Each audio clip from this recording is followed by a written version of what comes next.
picture was taken 2013. So that was very quick. Time flies so fast, ika nga. Parang kailan lang eh. Para po sa di nakakaalam, ang mga Pereiras ay tinuturing kong parang mga kapatid. Dahil ako po ay natira ng Angeles, Pampanga way back 2009, 2012. Siguro mga 4 din na taon na buo ang sama namin doon at nagkaroon kami ng Art Association of the Philippines, Angeles Chapter.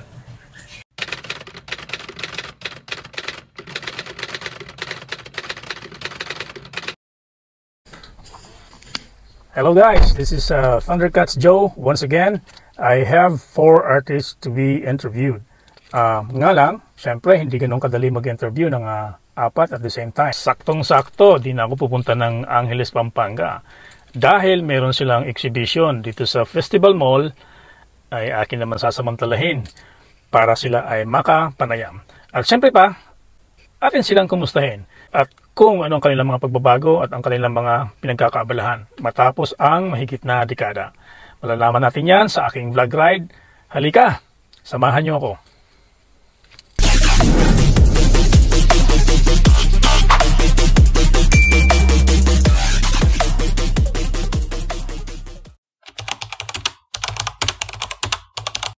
Marami na kaming pinagsamahan. Pero itong 4 na to, kilala in joining in different art competition. Kaya napansin nyo ang aking intro ay may pasabog. Pasabog dahil kapag kasumali sila, alam na may mga pasabog silang entries. At sa kanilang 4, tsak, walang uuwing luhaan. Maiksi lamang ang pamamalagi ko ng Angeles City. Pero nakita ko yung pag-akyat o bilis ng kanilang pagyabong. Kasi sa di pa nakakalam, silang magkakapatid ay very competitive. Ibig sabihin, alam nila na mayroong competition annually. Pinaghahandaan nila ito palagi. At nakikipagtagisan sila ng mga obra sa kapwa artist nationally na kalaban sa kompetisyon. At dahil sila ay magkakapatid, wala namang lamangan sa isa't isa. Pagkos ay ginagawa nila itong laro or healthy competition kung sila man ay nakikipaglaban. Napakapayak ng kanilang pamumuhay. Supported sila ng kanilang tatay at nanay. Naroon sila pag mayroong awardings, programs and activities. Pero magtataka ka sa biyayang binigay ng Diyos sa kanila dahil lahat po sila ay may angking talino sa pagguhit at pagpinta. Lahat sila artist na may kanya-kanyang estilo. Di lahat ng magkakapatid ay biniyayaan ng pare-parehong talento. Itong 4 na ito, they have a remarkable talent who shown in the art world and their journey began in Angeles City, Pampanga.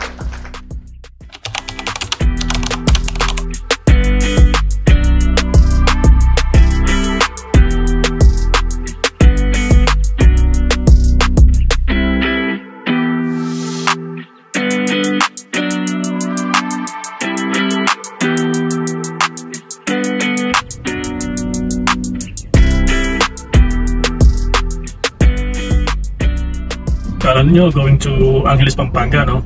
I'm on my way to Festival Mall, Philinvest. I'm going to see them soon.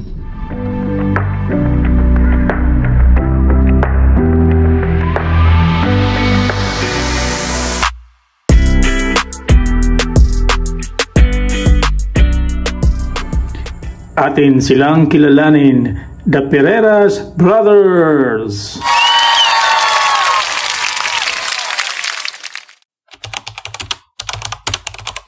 Ikaw yung panganay sa magkakapatid, di ba? Oh, sino yung pangalawa? Pangalawa si Eduardo. Sino yung makulit? Makulit? Si Edu na lang. Yung maingay, gano'n na rin. Sino yung thoughtful? Thoughtful? Ako yun.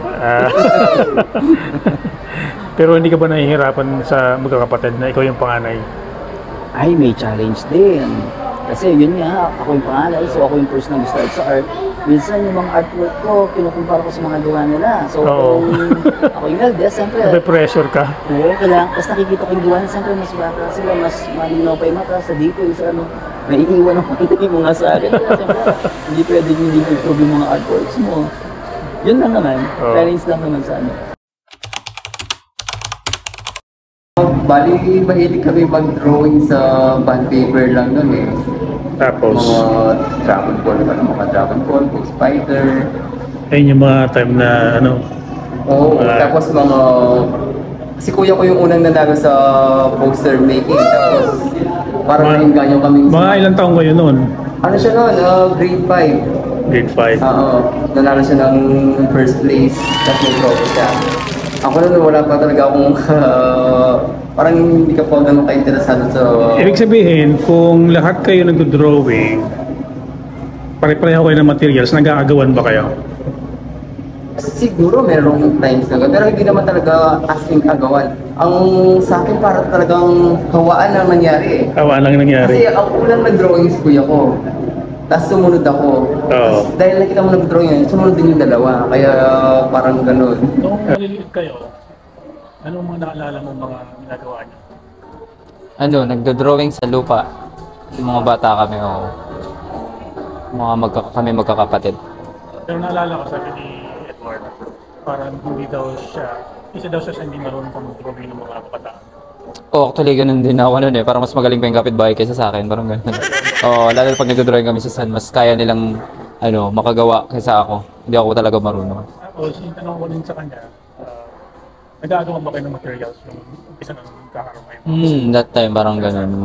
Crayons, ganun. Pag naputol yung isa, ganun, kukuha ng crayon sa kuya, ganun. Pero naalala mo mga ilang taong ka na? Siguro mga 8 or 10, yun, mga 8 to 10. Kailan mo naramdaman na marunong ka mag-drawing? Mga ilang taong ka na? Nalaman ko marunong ako mag-drawing siguro. Hindi ko nalaman eh. Ibig sabihin, nagkakasabay-sabay ba kayo mag-drawing? Kasi para-pareho kayo marunong mag-drawing eh. Parang nakita ko lang na parang lahat naman marunong naman mag-drawing eh. Depende na lang yan kung i-improve mo pa or tutuloy mo or ganun. Sinong makulit? Siyempre ako. Inamin. Isa lang sa inyo marunong mag-drawing. Ako yung nag-start. Ikaw yun. Ako yung nag-start. Ikaw nag-start. Tapos, nakikisama na lang sila.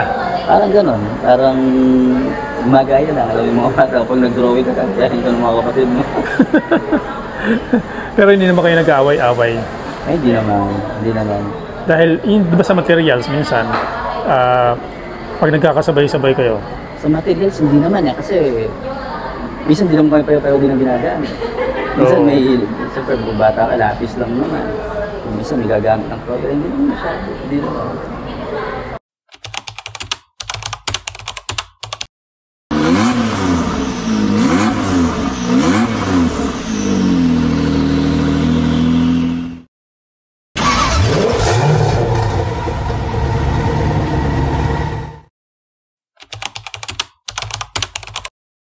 bakit nagbago yung style ng gawa mo ngayon? Yun. Sa before kasi di ba yung mga subject ko, mga pieces sila na may bulaklak na. Oo. Parang pagkain lang din na darating yung masusuya at susubukan ng ibang naman. Kung ba, lagi lang nag-explore. Minsan explore naman, subukan naman ng ibang Oo. Yun, naisip ako naman yan, tsaka ngayon medyo nagkakahilig ako ng konti sa pag-ano ng mga sakyan. Hindi naman ako ka-enthusiast, pero yun, siguro medyo nagkakahilig ako sa mga sakyan. Tapos nanonood ako ng mga video ng mga restoration. Parang na-adapt ko lang siya, tapos sabi ko, subukan kong gumawa. Mga vintage car naman na yun, parang art sila. Art cars sila na ganyan.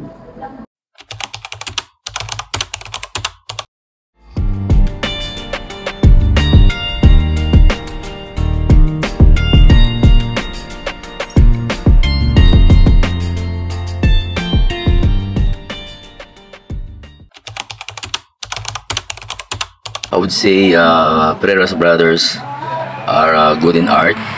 We call them also small but terrible.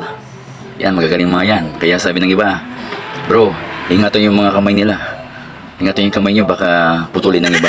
Down to earth din, humble. Mabait yan. Yan, naging kakilala ko yan dito lang kasi malapit lang sa amin. Dito sa Angeles City. At una silang nakilala nung sinama ko sila sa Bulacan, sa NCCA I think. I am a coordinator din sa Pulilan. Then after, sa mga competition, ayan, nakilala na, nakasunod-sunod yung mga winning moment. Siguro nakakasama din ako ng konti sa mga winning moment nila. Mga chamba-chamba namin, ganun. And until now, we're still humble. Yeah. Nung naging transition ng gawa mo, meron ka bang dating ginawa na bukod dito, yung parang sabihin, naiiba? Alam ko kasi parang nagbago yung gawa mo eh. Meron siya yung hawig dun sa dati ko yung hindi ko pinaka-frameworks yung nag-blend talaga yung tela. Oo. Na parang piano, Oo. naka-black dress, saka white. Tapos itong bago na to. Oo. So parang doon ginamit mo talaga yung tela, no? Sa i-perform ng kung ano man i-collab ulit sa pinaka-main subject ko. Kung animals man yun, gano'n. Pero mostly mga betta fish or mga fish gano'n.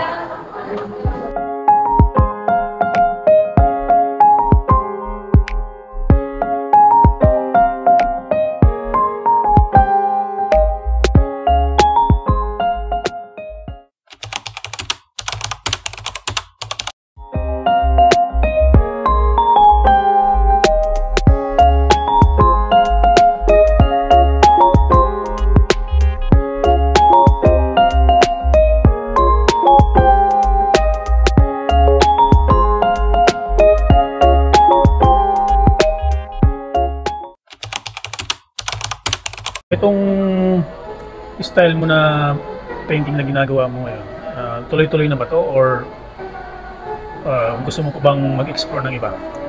Siguro ito na yung pinaka-style ko talaga kasi as of now parang wala pa naman siyang hawig talaga. Lalo na wala pa ako nakikita ang ibang artist na gumagawa. Yun. Pero parang okay naman, nasisiyahan ka naman dyan sa resulta. Okay naman, na-enjoy ko siya. Maganda siyang ginagawa. Very challenging siya pag ginagawa mo. Kasi ano siya mukha siyang textured paint sa malayo pero pag nilapitan mo, flat surface lang siya. Oo nga, Flat canvas lang. So, ganda nga. nakaka-enjoy naman. Nakaranas ka ba ng buzz sa social media? Meron din. Depende sa mga ginagawa kong concept ng painting. May mga ilang painting akong ginawa na parang yung concept niya siguro against dun sa ano lang, mga tao. Minsan nakakaranas din. Yung mga hindi nasisiyahan. May mga hindi nasisiyan. Pero okay lang kasi yun naman talaga kasi yung mga artist. Pero mas majority yung Mas majority naman. pinupuri yung gawa mo. Oo, marami naman. Ano ang sekreto, Edo, para mapaganda yung obra mo? Kailangan mo talaga siya ng tiyaga sa oras. Saka huwag mong bibilisan yung trabaho mo. Kasi yun talaga sekreto niya. Para kung ano lang talaga yung ano mo, ibigay mo ng todo. No? Bigay mo talaga yung nakikita mong detalye. Lahat ng kayang nakikita mo sa mata. Parang ako kasi ganun yung tiyaga ko sa painting.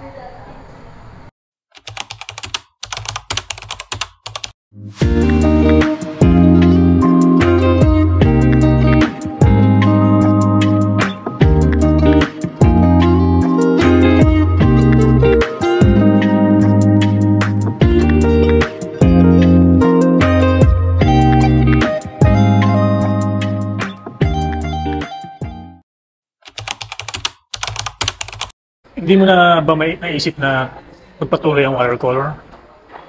Siguro hindi na kasi parang gusto ko na lang mag-focus ngayon dito sa oil. Sa isang medium na lang. Pero nakakamiss din mag-watercolor dito pa. Minsan parang susubok-subok na lang kung may mga scratch ko na paper na Yung unang salin mo sa kulay sa tubig, di ba? Yung pagkapanalo mo rin doon. Oo, first time kong nag-watercolor yun. Tapos sumali ako ng kulay sa tubig din. Yung nakakuha ng Yun ang ulat huli mo. Oo, natuloy na yun. Tapos, Sumubok lang. pagkatapos noon, nag-acrylic ka, tsaka sumubok ng oil, di ba? Nag-oil na ako agad talaga. Tapos sinisip ko na lang ako, mag-focus na lang ako dito sa isang medium. So ito, tinuloy-tuloy ko na lang siya. Grand prize mo sa PCA ito. Feeling mo ba na mananalo ka doon? Noong una talagang gusto kong umatras. Kasi nung nalaman kong nasa 1,000 na yung na Participants. register, Oo. sabi ko parang nandiyan na lahat ng mga magaling. Tapos talagang wala talaga akong oras nung gagawin ko. So may nakaschedule akong gawin. Ang ginawa ko, kinancel ko. Pero bakit naisipan mo pang ipagpatuloy? Naumpisahan ko na. Pero nung naumpisa ko pa lang yung sa gitna pa lang Mother and Child, doon nakita ko yung entry is mabok ng gano'n. Parang gusto pang back out. Kasi parang sabi ko, parang napaka-imposible yung manalo ng gano'n. Kadami yung... Tapos buti na lang, nabawasan. Parang gano'n eh. Oo. Nakapagtapos ba kayo ng kolehiyo? Ako hanggang second year college. Okay. Anong kinuha mo? Computer science related na Ay, ayos. So doon ko na-realize na kapag hindi mo talaga gusto yung kinuha mo, talagang pupunta ka pa rin talagang doon sa path kung saan ka talaga naka-assign, parang gano'n. Tama, oo. Kasi parang andun ako sa point na tingin ko, hindi ako ulan sa arts din eh. So nag-iba na ako sana ng way eh. Nagbago yung style ng gawa mo. Eto, kailan to nag-umpisa? Hindi ko lang kung ng year nag-umpisa to eh. Pero ito lahat yung umpisa nung ano ko nung ginamit ko yung blending style. Kasi parang may nakita akong word na Magnus yata yung name sa somewhere na sa internet. Tapos nakita ko yung style niya. Tapos ginamit ko yung orchids kasi nani ko mahilig sa orchids. Kaya ginamit ko yung orchids saka yung figure na babae. Kasi para sila ng symbolize na feminine, tapos maganda, tapos yung orchids kasi white. Kaya maganda yung ano niya dahil purity, maganda yung loob, ganun. Para baka inspired ng mga tao. Congrats dun sa mga Manila Bangang. Balita ko sold out yung mga Disney character. Almost lang si Disney. Paano nag-umpisa yung Disney character na yun? Yun naman yun, nag-umpisa yun dahil sa invitation, dahil sa show din sa isang gallery. Yan. Na-inspired akong gumawa ng mga gamit yung mga character na like Mickey Mouse, mga Astro Boy. Kasi yun yung nakita kong magandang mag-iiba lalo ng work ko kasi masyado nang marami din yung gumagamit ng babae. Ginamit ko naman yung mga character. Tapos hindi ko siya ginamit as in Mickey Mouse lang. Ginamit ko yung mga yun symbolize yung mga same ng tao. Parang sila din yung character ng tulad natin, mga lahat ng nakapalibot sa atin, mga kaibigan natin, pamilya natin. Ginamit ko sila para maging character na pwede yung ugali natin every na hindi natin mapapalitan. Kasi yun yung character na natin.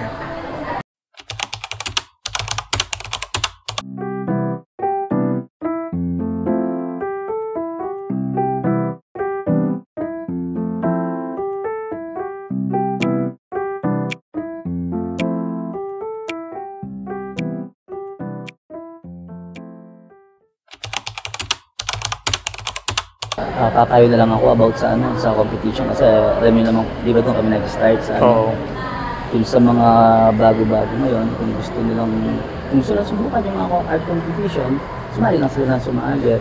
And then, huwag nilang bilangin kung halimbawa first time mo sumali, natalo ka.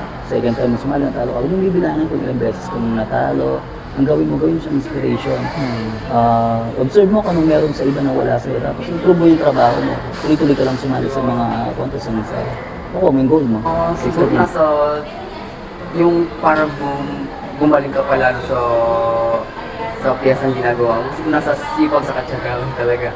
Kailangan kung gusto mong mapalabas na maganda yun. So, bigyan mo talaga ng time. Gano'n.